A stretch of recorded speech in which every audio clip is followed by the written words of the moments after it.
Car Series.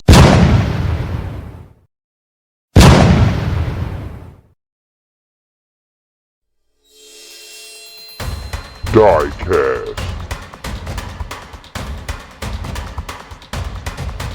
Endurance. Car Series. 12 teams. 24 drivers. 2 classes.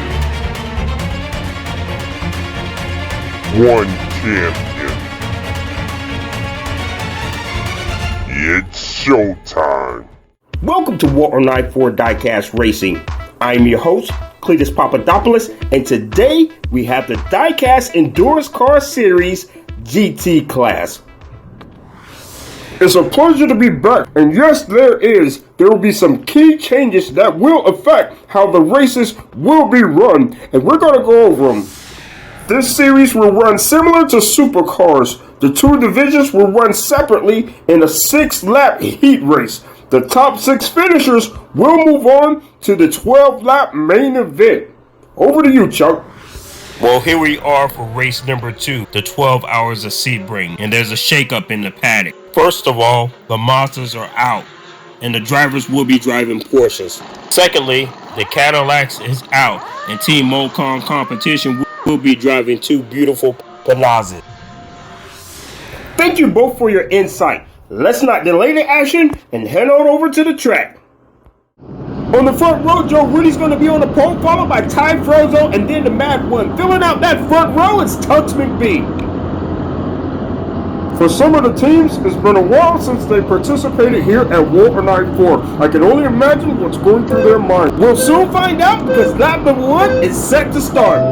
We have a clean start for lap number 1. Ty Frozo takes the lead coming out of the hairpin, out of the chicane. Ty Frozo holds the lead, followed by El Diablo Don. Ty Frozo is going to take lap number 1. For lap number 2, on the front row pole, Ty Frozo, followed by El Diablo Don, Miami Mike, and Joe Rudy. Cletus, on the opening lap, it appeared both of the Dodge Vipers struggled with finding grip. That's the tricky part about this track. There are no warm-up laps. Lap number 2, Ty Frozo takes the lead coming out of turn number 1, followed by Joe Rudy. Out of the hairpin, Ty Frozo opens up the lead, and he's going to easily win lap number 2, followed by Joe Rudy. Cletus, we have our first set of crashes for this race. Coming out of the hairpin is going to be the Mad One, and then coming into the chicane midway through is going to be both of the Madness Motorsports Corvettes, High Octane and Tux McBee. Thank you for the update, Chuck. Going into lap number 3, Ty Frozo is going to hold on to his lead, followed by Joe Rudy and then Miami Mike. And Rachel Parks has made her way to the front row. For lap number 3, Joe Rudy takes the lead and a big crash coming out of turn number 1. That opens the door for Ty Frozo, but Miami Mike makes the late pass to take lap number 3. Okay, take a look at this replay.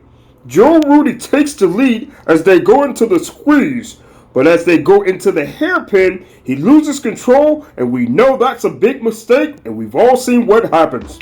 Cletus and Chuck, as a result of the Joe Rudy crash, Daniel McCardle was also tangled up, and he's going to have to start at the back of the pack. I was looking at the replay, and Ty Frozo and El Diablo Don did an amazing job avoiding that crash. They could have been casualties as well. I think some of the other competitors were hoping for that, because Ty Frozo has been dominant. For lap number 4, Ty Frozo takes the lead in the hairpin, coming out of the chicane along the backstretch. Whoa, he gets it swirling, but he holds on for the win. Ty Frozo, Miami Mike, followed by the Mad One. For lap number 5, Mr. Freeze is on the front row and pole again, followed by Miami Mike, the Mad One, and El Diablo Don. That was a clean lap for lap number 4, just how we like it. I agree. The new race format is working perfectly.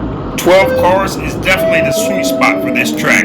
Lap number 5, Elephant Racing 1 and 2 as they go into the hairpin. On the back straight, Ty Frozo tries to pass, but Miami Mike blocks his every move and takes lap number 5. Cletus, as Ty Frozo tried to make a move for the pass, Miami Mike had an answer. Beautiful driving. I can only wonder if team orders were in play. We have a horrific crash involving Bina Neeson. She went off the second tier and landed in pit lane. Let's hope she's okay. For lap number 6, the white flag lap, we have Miami Mike on the front one pole, followed by Ty Frozo, and Ian Parks makes his presence at P3, followed by the Mad One. Barring a major catastrophe, Team Elephant Racing is expected to win. We'll soon find out because lap number 6 is underway. Mr. Freeze has a big moment in the chicane coming out of the hairpin. Ian Parks takes the lead, and he's going to win the GT Cup and move on to the Diecast Endurance Car Series. Take a look at this big moment of Mr. Freeze midway through the hairpin. He did a great job of avoiding the crash, but it cost him the race. Disaster strikes both of the Madness Motorsports Dodge Vipers and one of the AMG Mercedes. Well, moving on to the main event is Ian Parks, Ty Frozo, Miami Mike, Tux McBee, High Octane, and El Diablo Don. That was most certainly an exciting race. Next up is the prototype class for the 12 Hours of Sebrings. Well, race fans, that's our time. On behalf of my co-hosts, Chuck McAfee and Scooter Douglas, I'm your host, Cletus Papadopoulos. Thank you for watching, and good night. You're on I4 Diecast Racing.